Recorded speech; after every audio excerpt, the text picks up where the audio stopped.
So much, Michael. Happy to be here. The last time we talked, we mentioned that you were involved in a polygamous relationship. Right. And you had mentioned how you had actually had initiated that. That's the first conversation you have where the three of you agree that that's what you're going to do. And that's where we left off. So I'm really curious to know how that conversation initiates and how you transition. Where do you go from Right. there?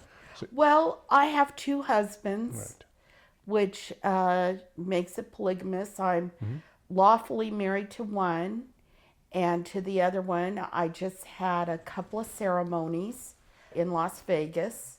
We had a ceremony back in 2012, and then another one back in the beginning of 2017. And then the summer of 2017 is when we both moved in with my former husband. Okay. In your eyes and their eyes, you are married to both of them equally. There's no difference. They're both your husbands. Well, in a sense, they're both my husbands, but we have respect for each other. Mm-hmm. So how do you manage that? Because the curiosity part of it is, what do you do? Do you sleep in the same bed? Do you sleep in the same room?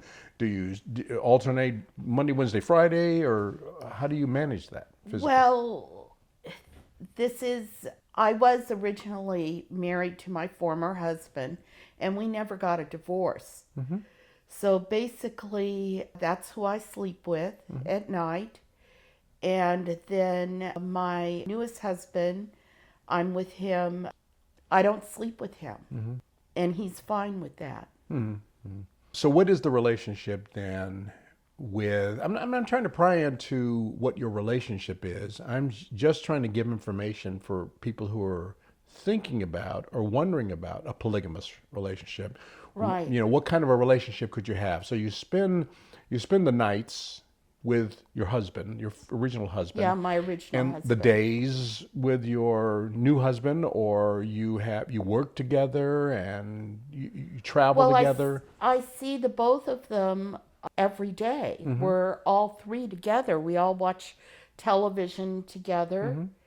but we're respectful of each other. Mm-hmm. I kiss both of them, but we just don't do it in front of each other. Right, right. Well, that's good. And if they do happen to see me kissing the other one, it's understood that we don't make a big deal out of it. Mm-hmm. Mm-hmm. We put jealousy aside and put the person who needs the most care forward. Mm-hmm. In this case, it's almost like if you have children and you have two children, you can't pick who's your favorite, Right. but it's understood what the laws are, and we talked it all over, including who I would be sleeping with. Mm-hmm. Mm-hmm. My original husband asked my new husband to move in, but he would be sleeping with me. He made it known. Would that be fine with my new husband? My new husband said yes. Now, do they do things together socially? Do they hang out together? They go, Right. They watch TV together. Mm-hmm. My new husband, since he was a chef in the Marines, he'll cook for my original husband. They care about each other. They're like brothers. It's kind of that situation. Interesting. But they both love me very, very much. So you're the glue that binds the Right. two. Yes. Right. Neither one of them can, and each of them stated this, neither one of them cannot stand living without me. That's nice. How does that make you feel? It makes me feel torn. Mm-hmm. I love them both equally. I know from how the mores are being brought up and how people are supposed to be, this is unacceptable. And I do get a lot of comments from people saying, oh, I could never live that way. And it makes me doubt myself. Am I doing the right thing? But here I am living in a situation with two men, and they both have their chores around the house, and we both take turns on who's going to cook dinner. We all three decide what we want to watch on television, or my original husband will give me space and time with my new husband, and No, so they the just no, trade that, off with me, I guess. so the relationship with their original husband is just a husband-wife relationship, doesn't have a whole lot of business overlap in there. But the relationship with your new husband, the overlap is that you are both entertainers and you perform together, Right, correct? right. That's correct. Yeah. So that's a whole different world. That's like a work relationship and a home relationship. So there's Right. those two Put separations. together. My husband has always been my manager, taking care of my billings, making sure that I have my website up, making sure that everything is paid for as far as licensing, everything like that. So, my original husband has always been my business manager. Is that for your cosmetic related business or for your entertainment business? For either. Either. Okay. He's just the business manager of me. He takes care of everything, putting up all my websites, making sure everything is current. He's always taking care of that. Okay. And I need that to, I've always needed that. Yeah. Absolutely. And some people are very, very strong at certain things, and some people are not very strong. I know personally, I'm not all that strong with doing the bookkeeping and the accounting and things like that. So I have always had, in my relationships, my partner has always been the business end of it, the accountant, the tax person. It's just not it's not one of the things that I'm very good at. I do other things. Yeah, well, So- I found someone to do that for me. Yeah, nice. I don't care for that either. So it's, And it's that gotta was get most done. of my life. Yeah, it's got to get done. So Yeah, that's fine. and I mean, as soon as I had someone doing that for me, that's when my business just picked up tremendously. Because you could focus on what you I focus could focus on the creative end Absolutely. of what I do. See, I'm a people's person, so it gets me out there to meet the people while he's back doing all the Absolutely. accounting, bookkeeping. It's a no-brainer. Yeah, I don't know why people Yeah. don't put that on their checklist of this is what I really need from a partner. Yeah. Somebody could fill in where I'm not all that strong. yeah, and that's what has made us successful and living in a nice home and having nice things. Now, there's two things that I wanted to bring back up. One thing was in the previous podcast, we talked about the failure of communication. I don't mean to use that as a judgmental term, but the fact that you were unable to communicate with each other and that caused you to drift apart. But Right. apparently, as time went on, conditions changed, and then you could communicate with each other, and you communicated and came together in the current living conditions. So you did Right. communicate. Right. So we did. that's great. So that was a transition from the old days when you couldn't because there was too much stress. Now, do you find that those things that were the issues that caused the lack of communication back then are gone or dissolved or lessened now? I'm not that you don't miss your child and that you don't mourn the loss of your child, but do you think that that's as much of an issue anymore, that you have now dealt with it with your partner and yourself? Do you know what I mean? Well, Michael, the break really helped us Yes. because it made me see what I was lacking in my life. And I actually needed my original husband. Yes. I missed him horribly. But it's not like I didn't love my new husband. I loved him to death. He's just wonderful. Every week buying me a new dress, always making sure he would show me off. And I never got that That's from, good. That's you good. know, like scientists, engineers, they don't act that way.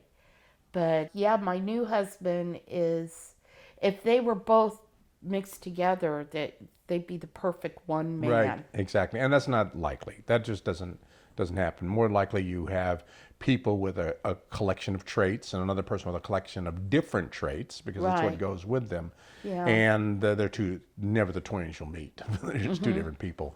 But whether you went into a polygamous relationship or waited and settled on a monogamous relationship with one or the other, that's kind of neither here nor there. You did go into a polygamous relationship, and your friends, you said friends or acquaintances or new people you meet, they don't know how to deal with that. No, they don't. And sometimes they cause you a little bit of doubt. People have said that I'm the devil. I've been called a snake. I've been called Wow. Yikes. all types of names from people. Well, you know, the world's full of people who just really shouldn't be talking. They shouldn't be speaking out loud. I mean, so that may be one of those people. They just shouldn't open their mouths. But the reality is people are different. And what works for one person or one couple may or may not, and probably doesn't, work for every other couple.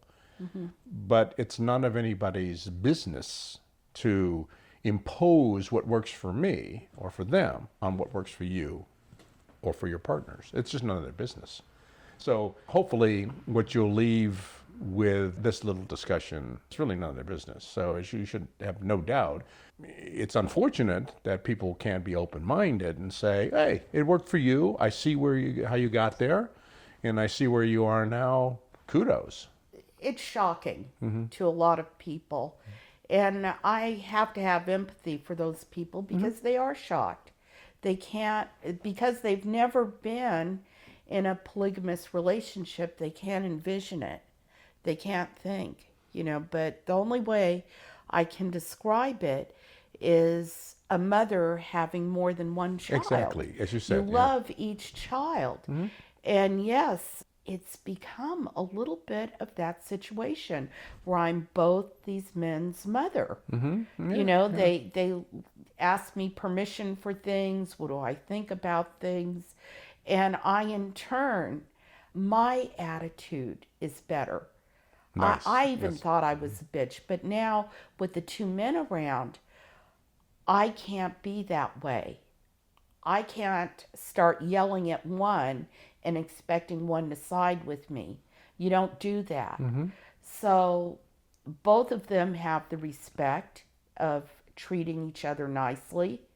So we all get together and treat each other nicely. Very nice, very nice. So it's not like I don't complain. I'll ask them, can you please pick up your things, or can you please do the wash, and sometimes I won't ask nicely because of the fact I'm either stressed or busy or trying to remember everything at once. And then they'll let me know, Rose, you're talking mean to me. Right. Well, the funny reality is that between boys and girls is that it's like boys don't even think about that. They don't think about reapplying the toilet paper to an empty roll of toilet paper after they use it. And you're thinking, dude, you took the last piece of toilet paper, put a new roll on. Why do I have to tell you that? So it's funny. And when we come back, can you talk with me for maybe one more podcast? And sure. Maybe one day we'll get together again and talk about a variety of different subjects. But I know we haven't talked about this beforehand, but I would like to discuss with you the things that you experience as a woman in a relationship with a man, or two men for that matter, that men haven't learned how to be grown-ups. And no offense to them, because a lot of guys are like this. They just haven't been grown-ups. They don't clean up their mess. They don't realize that this has to be done, that has to be done. Why should you have to bitch at them about it? Because it just needs to get done. So guys are a lot like that. No offense, guys. I mean, I'm a guy, but guys are like that.